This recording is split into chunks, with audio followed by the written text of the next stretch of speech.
आइए हम एक प्रयोग के थ्रू ये समझते हैं कि आखिर ओम नामक वैज्ञानिक ने अपने नियम में क्या बताया। यहाँ पर हम ये भी समझेंगे कि ओम नामक वैज्ञानिक ने जो नियम दिया वो किस आधार पर दिया। तो यहाँ पर आपके सामने ये एक हमारा चालक तार दिख रहा है और ये हमारा पोटेंशियल डिफरेंस जो यहाँ पर बैटरी हम जोड़े हैं, जिसे पर्टिकुलर सेल का नाम देंगे हम। यहाँ पर जैसे जैसे हम इस पोटेंशियल डिफरेंस के मान को परिवर्तित कर रहे हैं, जैसा आप इस प्रयोग में देख रहे हैं, जैसे जैसे हम पोटेंशियल डिफरेंस का मान कम कर रहे हैं, प्रवाहित धारा का मान कम हो रहा है। जैसे जैसे पोटेंशियल डिफरेंस का मान हम बढ़ा रहे हैं, प्रवाहित धारा का मान बढ़ रहा है, जैसे ये हमें दिखा रहा है। इस आधार पर उन्होंने ये बताया कि जब किसी चालक तार का भौतिक अवस्था परिवर्तित ना हो, अर्थात किसी चालक तार की भौतिक अवस्था परिवर्तित ना हो, भौतिक अवस्था मतलब यहाँ पर हम टेम्परेचर की बात करते हैं।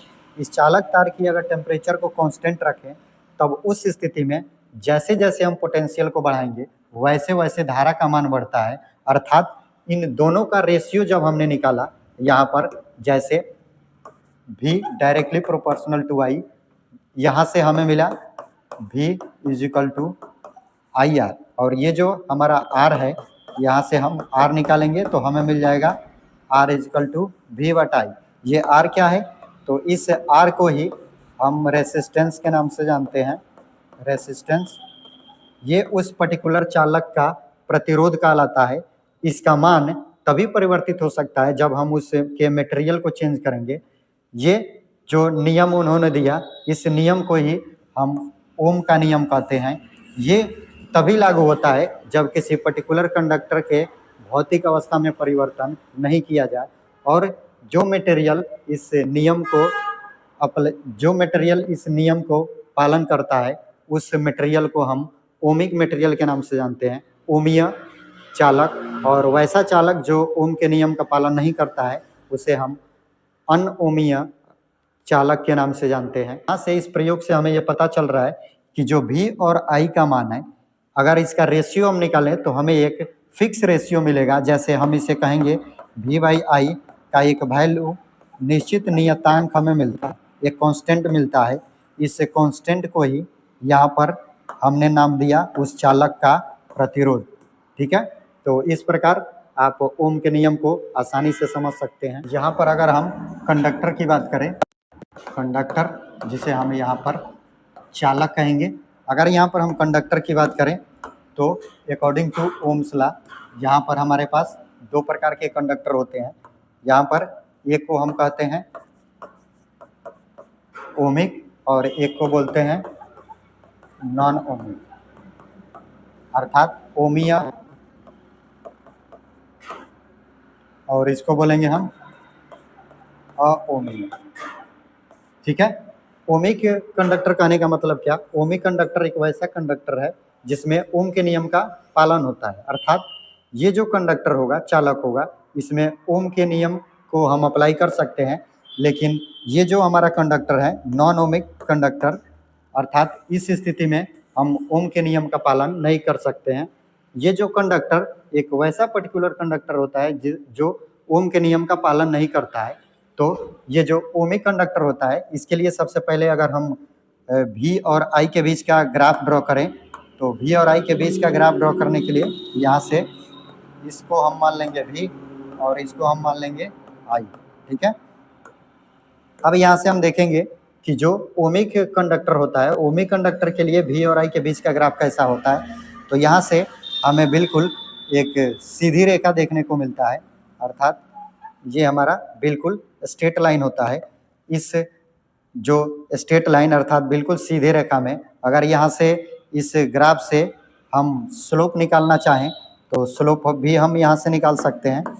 स्लोप निकालने के लिए एक रेंडमली किसी एक पर्टिकुलर ग्राफ पे हम यहाँ से वैल्यू लेंगे, कंसीडर करेंगे।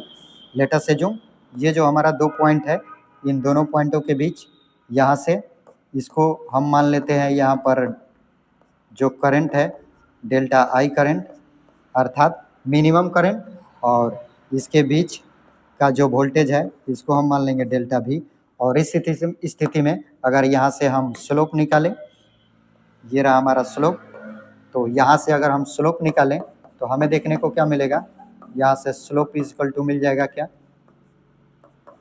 Delta I divided by delta V। इस स्लोप को हम इस प्रकार भी लिख सकते हैं, अर्थात slope is equal to delta I divided by delta V is equal to 1/r। इस प्रकार हम इस ओमिक कंडक्टर के लिए स्लोप भी बना सकते हैं। स्लोप के थ्रू हम यहाँ से रेसिस्टेंस भी फाइंड कर सकते हैं। यहाँ पर हमारा कंडक्टर का जो ये मिनिमम प्रवाहित धारा और ये जो हमारा भी है, इसमें चेंजिंग इन पोटेंशियल डिफरेंस। अगर हम यहाँ पर नॉन ओमिक मटेरियल की बात करें तो जो नॉन ओमिक कंडक्टर होता है, इसके लिए जो हमारा भी और आई का ग्राफ होता है, ये लीनियर ना हो करके ये नॉन लीनियर होता है। अर्थात इसका जो ग्राफ होता है, यहाँ पर हम दिखाएंगे, इसका जो ग्राफ होता है वो नॉन लीनियर होता है और रैखिक। जबकि ये जो हमारा ओमिक कंडक्टर होता है, इसका ग्राफ कैसा होता है, इसका ग्राफ हमें यहाँ पर देखने को मिलता है लीनियर। ठीक है, इस प्रकार आप यहाँ से ऑब्जेक्टिव क्वेश्चन भी याद कर सकते हैं कि जो कंडक्टर होता है जिसमें हम ओम के नियम को अप्लाई कर सकते हैं, उसे कंडक्टर को हम ओमिया, यहाँ पर लिखेंगे ओमिया। ठीक है, ये जो हमारा कंडक्टर होगा ओमिया, और यहाँ पर इसका जो ग्राफ होगा लीनियर होगा, अर्थात भी और आई के बीच का ग्राफ लीनियर होगा। यहाँ पर हम स्लोप भी निकाल सकते हैं, इस स्लोप के थ्रू हम आर हमें मिल जाएगा। और यहाँ से जो नॉन ओमिक कंडक्टर होता है, इसका ग्राफ कैसा होता है, इसका ग्राफ हमारा नॉन लीनियर होता है, जिसे हम इस प्रकार भी दिखा सकते हैं। ये हमारा हो जाएगा पोटेंशियल डिफरेंस और ये हमारा हो जाएगा आई। इसके बीच का ग्राफ हम इस प्रकार भी दिखा सकते हैं, और भी विभिन्न प्रकार के ग्राफ होते हैं। ठीक है, तो ये जो हमारा ग्राफ होता है ये अलग अलग कंडक्टर के लिए वेरी करते रहता है। तो नॉर्मली आप यहाँ से ये याद रख सकते हैं कि जो नॉन ओमिक कंडक्टर होता है, इसका ग्राफ नॉन लीनियर होता है, और जो ओमिक कंडक्टर होता है, इसका ग्राफ हमारा लीनियर होता है। इस स्थिति में हम आसानी से इस बात को समझे कि जो ओम ने अपना नियम दिया था, वो ओम का नियम सिर्फ इसके लिए ही लागू होता है। अर्थात यहाँ पर हम दिखा सकते हैं ओम का नियम लागू होगा, यहाँ पर हम लिखेंगे ओम का नियम लागू नहीं होगा। अब यहाँ से एक छोटी सी बात और हम यहाँ पर रिकॉल कर लेते हैं कि जो नॉन ओमिक कंडक्टर होता है, इस पे ओम के नियम का लागू इसलिए नहीं होता है क्योंकि ओम ने जो अपना नियम दिया था कि अगर हम टेम्परेचर को कांस्टेंट रखते हैं तो उस स्थिति में जो पोटेंशियल डिफरेंस के